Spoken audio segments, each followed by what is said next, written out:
Oh, God, please. Janiyah lives in a small, humble apartment with her sick daughter Arya. After a trip to the hospital the previous night, Arya has to sleep with headphones on because the neighbor's music can be heard through the thin walls. Early the next morning, Janiyah bathes Arya and warns her not to play with her science project. It's too expensive to fix. Arya reminds her that the teacher embarrassed her for not bringing lunch money, which upsets Janiyah. On their way out, Janiyah gives a few coins to Benny, a man in a wheelchair, but the landlady sees and scolds her for not paying rent. She warns Janiyah that eviction has already been filed, but Janiyah promises to pay after her shift. Janiyah drops Arya at school, promising to bring the lunch money later. The principal gives her a strange, surprised look. Then, Janiyah rushes to her grocery store job where the store is already packed. Her boss, Richard, doesn't greet her. He just shoves her to the register since a cashier called in sick. Customers are rude, and one woman leaves angrily when her benefits card won't cover certain items. Her husband throws a bottle at Janiyah.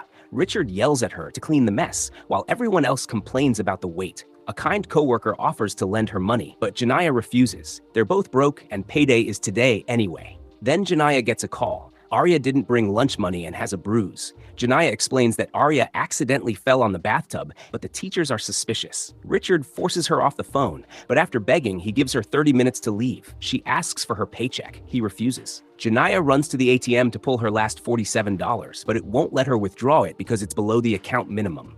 The bank manager says she can close the account, but only by waiting in a long line. She doesn't have time. She runs to the school and sees Arya being taken away by Child Protective Services. She screams, begs, and breaks down, explaining Arya needs her medication, but no one listens. Soaking wet and heartbroken, she races back to work. She accidentally cuts off Oliver on the road. He throws a drink at her car and starts following her. He eventually rams her car, and when she stops, a cop shows up. Janiyah explains, but Oliver is a cop. He threatens to find a legal way to blow her brains out, and the officer who stopped her finds out her documents are expired. Janiyah explains she was going to renew them after getting paid, but her car still gets impounded.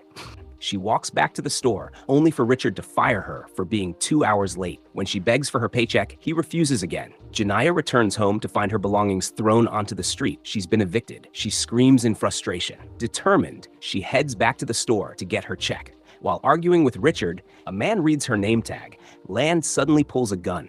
Another robber joins him, and they demand money from the safe. One of the robbers demands Janiyah's bag to hide the money, but she refuses because it contains Arya's medicine. She fights back, grabs his gun in the scuffle, and shoots one of the robbers. The second flees. Richard, in shock, accuses her of setting it up since the robber knew her name and calls the police. Janiyah snaps, losing her grip, and shoots Richard too. She grabs her paycheck and runs to the bank to cash it. The bank's guard tells her they're closed, but Nicole, the manager, lets her in. But Janiyah doesn't have her ID. The cop took it. The teller refuses to help. Desperate, Janiyah reveals she still has the gun. The teller presses the alarm. Nicole sees Arya's science project and mistakes it for a bomb when talking to police. Detectives Raymond and Grimes investigate the store shooting. Janiyah's co-worker defends her, saying she was under pressure, but Grimes suspects she's hiding something. Raymond believes there's more to the story. At Janiyah's apartment, the landlady blocks them from entering, but Benny speaks kindly about Janiyah. They find Arya's medicine and learn about her condition. Then they get a call. Janiyah's at the bank.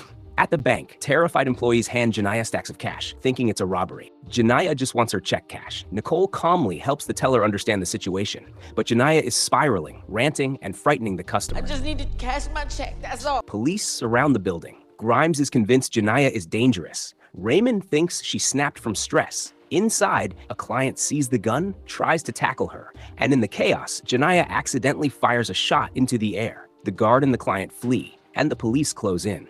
The clients explain that the gun went off by accident, while frustrated that the security guard didn't help. Meanwhile, the bank tellers are crying and hiding, so she yells that she just wants money for her daughter's lunch. Suddenly, she freezes when a live news report announces she's robbing the bank and killed her boss. The police chief calls the bank, but as soon as Janiyah hears it's the cops, she hangs up. Soon, the negotiator arrives, but Raymond persuades the chief that Janiyah might respond better to a woman. Raymond then calls the bank, and Nicole puts her on speaker. Janiyah, unraveling, explains the gun went off by mistake. She's frantic, but Raymond, calm and kind, says she understands this isn't a real robbery. Yet when asked to come out, Janiyah flips, claiming they only want to lock her away like they did to her daughter. When Nicole suggests freeing the hostages, Janiyah yells she's not keeping them and slams the phone.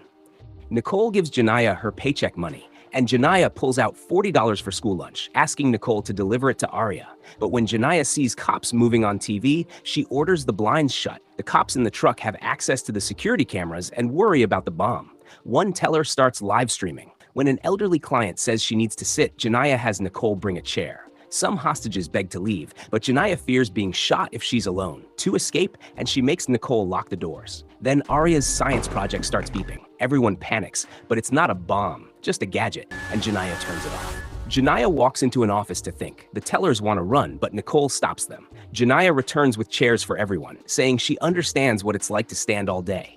Raymond tells the chief, real criminals don't do this. A tactical cop wants to raid with flash grenades, but the chief holds off due to the supposed bomb. The FBI is suggested, but Raymond insists Janiyah isn't a threat, just desperate. Raymond calls again. Janiyah hates the phone ringing, but Nicole convinces her to answer. Janiyah emotionally unpacks her tragic life. Her sick daughter, being evicted, no insurance, and a brutal robbery. The live stream goes viral and the public starts sympathizing. Raymond, crying, shares her own rough childhood and promises help. But Janiyah won't leave until cops are gone, then hangs up. Raymond is overwhelmed and steps outside. When the chief realizes they're being streamed, he orders the feed jammed. Inside, Janiyah notices the security cameras and shuts them off. We lost connection, Chief. A teller tries to sneak out, but the door's locked. Janiyah allows bathroom breaks one at a time. Outside, crowds gather shouting, "Free Janiyah!" Nicole comforts her, offers a jacket, and reassures her that she's a good mom. Janiyah confesses she fears Oliver, the cop who once threatened her. Later, the FBI arrives. Janiyah panics. Nicole checks the noise and finds crowds chanting for Janiyah. Even Benny, a local man she helped, is interviewed, sharing how Janiyah always helped him even when she had nothing. The chief tries to calm the FBI, claiming Janiyah will surrender. The room gets hot without AC, and Janiyah says this is how she sleeps every night. When the old woman praises her, Janiyah breaks down. She explains how doctors ignored Arya's condition because they lacked insurance. Jail wouldn't scare her, but Arya would suffer in foster care. Nicole promises to care for Arya. Suddenly, the elderly woman reveals she's diabetic. Janiyah lets Nicole take her outside. Once safe, Nicole ignores orders and returns because Janiyah only has her. The FBI calls but won't let her speak to Raymond. Janiyah gets upset and gives the phone to Nicole. Just then, the science project starts beeping again. Nicole panics and hangs up. Janiyah turns off the beeping and mentions the science project, leaving Nicole and the tellers in shock. They explain they thought it was a bomb, and Janiyah finally understands why the cops and FBI are acting like this. A teller asks to go to the bathroom and uses her lipstick to write a message on the window. The bomb isn't real, and there's only one gun. Janiyah wants Nicole to tell the police, but Nicole warns that the fake bomb may be the only thing keeping them safe. She suggests they all leave without the backpack. Meanwhile, Raymond finds the officer who towed Janiyah's car. Turns out Oliver threatened her. Enraged, Raymond punches him, and the crowd cheers. Oh, he caused all this shit. The chief has Oliver taken away. Phone in the truck is ringing, and the FBI refuses to answer it. Both Raymond and the chief are done with their cold attitude, so Raymond takes the call. She tells Janiyah that they've arrested Oliver, but Janiyah wants proof. If they text her a picture, she'll go out without the gun or the backpack. However, the FBI refuses to wait for the picture and wants to send the men inside. A desperate Raymond runs to the door and gives Janiyah her phone with a picture of Oliver. Relieved, Janiyah agrees to let everyone go. Nicole stays, promises to visit her in jail with Arya. At that moment, Janiyah gets a call from her mother, who has been visited by the FBI. Janiyah starts ranting about everything that happened, and her mother interrupts her to remind her that Arya is dead. It turns out the girl didn't survive a seizure last night, and Janiyah has been hallucinating her presence. The call from the school and social services taking Arya away. Nicole was told by the police on the phone but didn't say anything, not to make it worse. While Janiyah tries to come to terms with this, the FBI breaks through the doors and the skylight to shoot Janiyah down. However, this is also a hallucination, and Nicole helps her snap out of it. Afterward, Nicole guides Janiyah out of the building with her hands up. Raymond is also gentle when she arrests her, and Janiyah is taken away in a police car while the crowd continues to show their support. Kindly subscribe for more amazing videos like this. Don't forget to like, comment, and share your thoughts. Your support keeps this channel going and brings you more interesting content. Thanks for watching.